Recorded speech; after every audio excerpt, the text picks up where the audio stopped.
আপনি যদি বলেন এইটা বেদাত, এটা করা যাবে না, এটা সুন্নাহ বিরোধী, এটা করা যাবে না, সাথে সাথে আপনাকে বলবে আপনি কি অমুক হুজুর চেয়ে বড় হুজুর?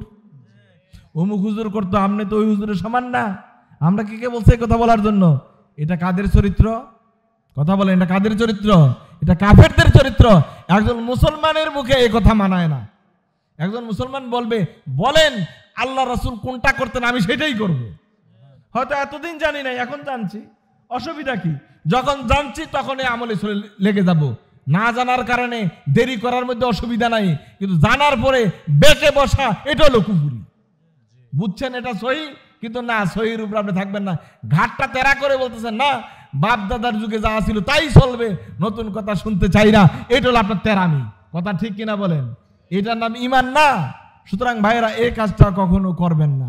যখনই দেখবেন এটা সুন্নতি কাজ, সাথে সাথেই এই কাজে লেগে যাবেন। মানুষের মধ্যে এমন কিছু মানুষ আছে যারা আল্লাহ সুবহানাহু ওয়া তাআলার বিষয়ে মানুষদের সাথে ঝগড়ায় লিপ্ত হয়ে যায়, কোনো ইলম ছাড়া তর্কে লিপ্ত হয়ে যায়। তাদের না আছে কোনো হেদায়েত, না আছে কোনো কিতাবের ইলম, তারা শুধু তর্কাতর্কিতে লিপ্ত হয়ে যায়। কিছু নাস্তিক দেখবেন যুক্তি দেয়। কোনো যুক্তিবাদী তার ইমানই নেই। নামের পিছনে দয়া করে যুক্তিবাদী লিখবেন না, কারণ যুক্তিবাদী আর ইমানের মধ্যে সাংঘর্ষিক ব্যাপার। ইমান হলো আল্লাহ সুবহানাহু ওয়া তাআলা জানাদিল করেছেন, চক্ষু বন্ধ করে আমান্না ওয়া সাল্লামনা মেনে যাওয়ার নাম হলো ইমান। এটা আমার যুক্তিতে মানলে আমি মানবো, যুক্তিতে মিলে না এই জন্য মানি না, এটার নাম মুসলমান না। এটার নাম হলো তার্কিক। সে তর্ক করে, চাটাবাজ, সে কোনোভাবেই মুসলমান না। মুসলমান হলো আল্লাহ রাসূল, আল্লাহ তাআলা যা বলেছেন বিনা বাক্যে বিনা যুক্তিতে মেনে নেওয়া, এটার নাম হলো ইসলাম। কথা কি বুঝাইতে পারছি? তাহলে যুক্তিবাদী হওয়া যাবে না, বরং আল্লাহবাদী হইতে হবে, রাসূলবাদী হইতে হবে। আল্লাহ রাসূল যা বলেছেন তাই করতে হবে। সম্মানিত ভাইরা, সাহাবায়ে কেরাম রাদিয়াল্লাহু তাআলা আলাইহিম আজমাইন আল্লাহ রাসূলকে কখনো জিজ্ঞাসা করতেন না, এই কাজটা আপনি কেন করলেন? এটা তো যুক্তিতে আসে না, এটা তো আমরা করব না, এটা তো যুক্তির কাজ না, এইটা কেন করলেন? এটা তো পরিবেশের জন্য ক্ষতিকর। এমন কোন কথা, এমন কোন উক্তি একটা আপনারা পুরা জীবনী থেকে একটাও দেখাতে পারবেন না। সাহাবায়ে কেরাম রাদিয়াল্লাহু তাআলা আলাইহিম আজমাইন হলেন যা আছে তা, যেমনটা বলেছেন তেমনটা। এটার নাম হলো সাহাবায়ে কেরাম রাদিয়াল্লাহু তাআলা আজমাইনদের কাজ। হাদিস শরীফে এসেছে, রাসূল আকরাম সাল্লাল্লাহু আলাইহি ওয়াসাল্লাম একদিন নামাজ পড়তেছিলেন, সালাত আদায় করতেছিলেন। রাসূলের জুতার তলায় ময়লা ছিল। যেই ময়লা থাকার কারণে রাসূল সাল্লাল্লাহু আলাইহি ওয়াসাল্লামকে জিবরিল আমিন বললেন, আপনার পায়ের তলায় ময়লা আছে, জুতাটা খুলে ফেলেন। সাহাবীদের পায়েও জুতা ছিল। দেখেন, এখন আবার এই জুতার তলায় মসজিদে ঢুকে নাচ গান ওয়াজ শুনে, তাহলে তো মুসিবতে পড়বো আমি। যে ওয়াজ হুজুরে করে দিছে জুতা পরে মসজিদে ঢুকার জন্য, এটা আমি বলি নাই। জুতা পরে আল্লাহ রাসূল সাল্লাল্লাহু আলাইহি ওয়াসাল্লাম একদিন নামাজ পড়তেছিলেন। নতুন জুতা হলে, অপবিত্র না হলে জুতা পরে নামাজ পড়া যায়। সাহাবায়ে কেরাম রাদিয়াল্লাহু তাআলা আলাইহিম আজমাইন আল্লাহ রাসূলের সাথে নামাজ পড়তেছিলেন, কিন্তু জিবরিল আমিন বললেন, ইয়া রাসূলুল্লাহ, আপনি কি জানেন আপনার পায়ের জুতার তলায় ময়লা আছে, খুলে ফেলুন। রাসূল সাল্লাল্লাহু আলাইহি ওয়াসাল্লাম জুতার তলা থেকে ময়লা যে জুতায় ছিল ওটা খুলে ফেললেন। সাহাবায়ে কেরাম রাদিয়াল্লাহু তাআলা আলাইহিম আজমাইন দেখে দেখে সবাই তাদের পায়ের জুতা, যেই পায়ের ময়লা জুতাটা আল্লাহ রাসূল বলেছেন, সবাই খুলে ফেললেন। নামাজ শেষে রাসূল জিজ্ঞেস করলেন, ঘটনা কি, তোমরা সবাই জুতা খুলে ফেলছো কেন? বলল যে, ইয়া রাসূলুল্লাহ, আমরা দেখেছি আপনি এক রাকাত পড়ার পরেই জুতা খুলে ফেলছেন একটা, তো আমরা মনে করেছি একটা খুলে ফেলা দরকার, তো আমরা সবাই একটা জুতা খুলে ফেলছি। আল্লাহ রাসূল বললেন, আরে এটা তো এরকম না, আমাকে জিবরিল বলছিল আমার ওই পায়ের জুতার মধ্যে ময়লা আছে, শুধু ময়লার জন্যই না আমি এটা খুলে ফেলছি, এই জন্য কি তোমরা খুলে ফেলবে?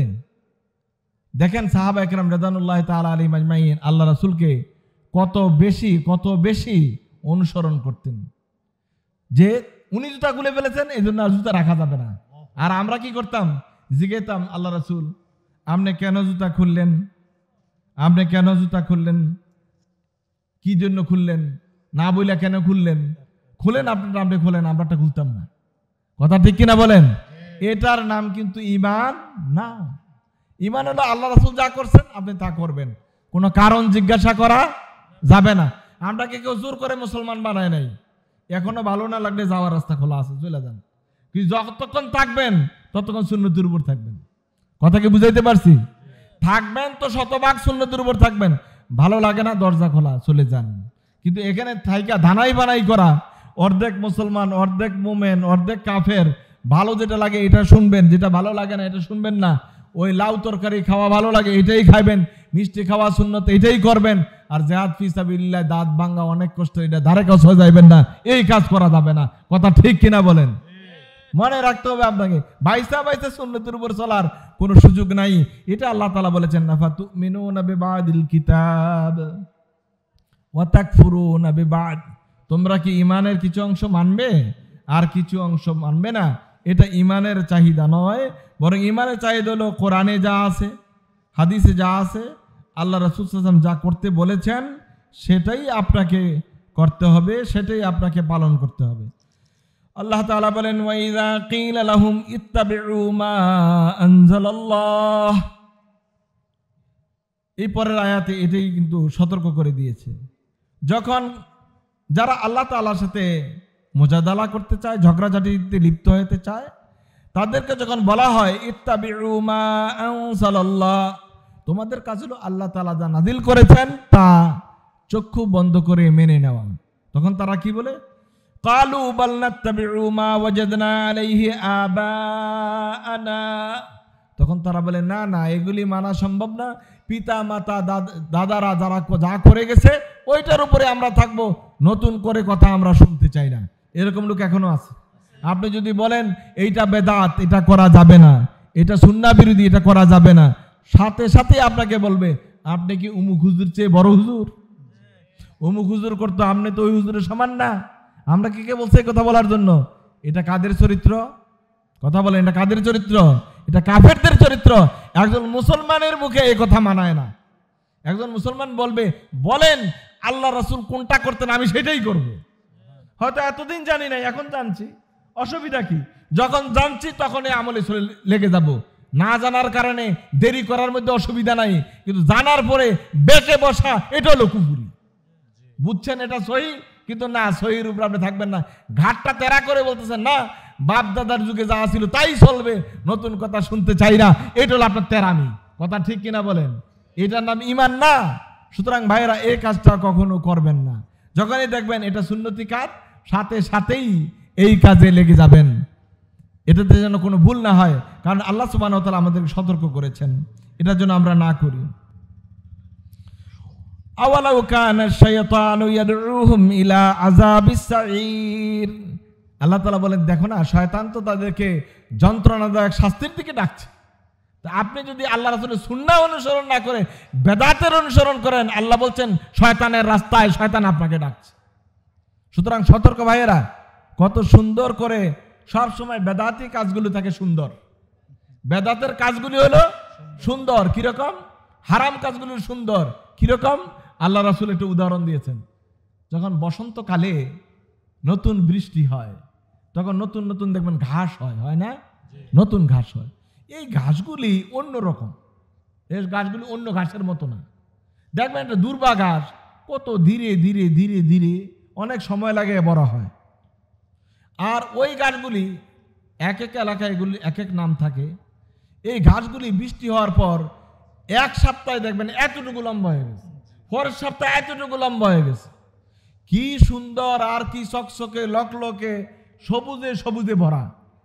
তখন আপনি যখন গরু ছাগল ছেড়ে দেন, গরু ছাগলগুলি কি করে? ওই যেখানে ঘাস লকলক করে সুন্দর চকচক করে ওগুলোর মধ্যে খাইতে শুরু করে। তো খাইলে কি হয়? এরপরে এগুলোর মধ্যে থাকে অনেক রকমের ভাইরাস, ছোট ছোট পোকা, এটি দ্রুত বেড়ে যায়। এগুলোর মধ্যে প্রচুর পোকামাকড় ভাইরাস থাকে।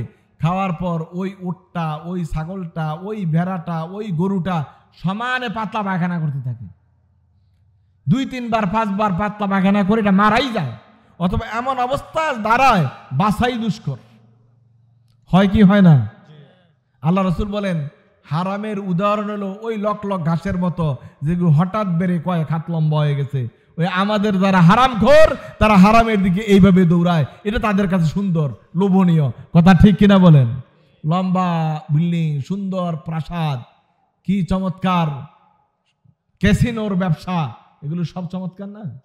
ক্যাসিনোর ব্যবসা করে হাজার কোটি টাকা পাচার হয়ে গেছে, বড় বড় বিল্ডিং তৈরি হয়েছে সব হারাম টাকা দিয়ে। আর এই হারাম টাকার দিকে মানুষ ছুটছে, ওদিকে তার কোনোই মনোযোগ নাই। আল্লাহ সুবহানাহু ওয়া তাআলা বলেন এ কাজটা করা যাবে না। ওয়ালাউ কানা শাইতানু ইয়াদউহুম ইলা আযাবিস সাঈর। সুতরাং ভাইরা, দুনিয়াটা হলো একটা এমন এক জায়গা, এটা চলা খুব কঠিন কাজ। হেদায়েতের উপর থাকবেন, হকের উপর থাকবেন, দ্বীনের উপর থাকবেন, শুধু কষ্ট আর কষ্ট ভোগ করবেন। আর যত 2 নম্বরই করবেন তত ভালো থাকবেন। এর সিস্টেমটা এরকম। কারণ আপনি যখন মালের মহব্বত করবেন তখন আপনার অবস্থা হবে একরকম, যখন দুনিয়ার মহব্বত করবেন তখন থাকবে অবস্থা একরকম। আল্লাহ সুবহানাহু ওয়া তাআলা বলছেন ওয়ামাই ইয়াসলিম ওয়াজহাহু ইলাল্লাহি ওয়া হুয়া মুহসিন ফাকাদ ইসতামসাকা বিল উরওয়াতিল উসকা ওয়া ইলাল্লাহি আকিবাতুল উমুর।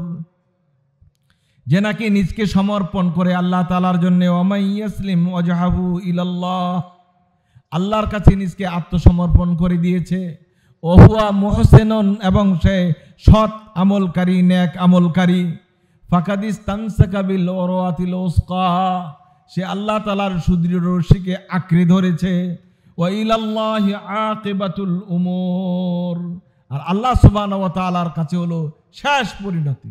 সুতরাং ভাইরা, এটা মনে রাখবেন যে আল্লাহ তাআলার কাছে পরিপূর্ণ আত্মসমর্পণ করার মাধ্যমেই কেবল মঙ্গল। অর্ধেক ঢুকবেন না, অর্ধেক মানবেন না, এমন করে আল্লাহ তাআলার নৈকট্য পাওয়ার কোনো সুযোগ নাই। আল্লাহ তাআলা বলছেন না ফাতুমিনুনা বিবাযিল কিতাবে ওয়া তাকফুরুনা বিবায, কিছু কিতাব মানবেন আর কিছু কিতাব মানবেন না, এটা বলার কোনো সুযোগ নেই। আল্লাহ সুবহানাহু ওয়া তাআলা আমাদেরকে আল্লাহ তাআলার দ্বীনের উপর থাকার, ঈমানের উপরে থাকার তৌফিক এনায়েত করুক। আমরা সবাই বলি আমিন। ওয়া আখিরু দাওয়ানা আনিল হামদুলিল্লাহি রাব্বিল আলামিন।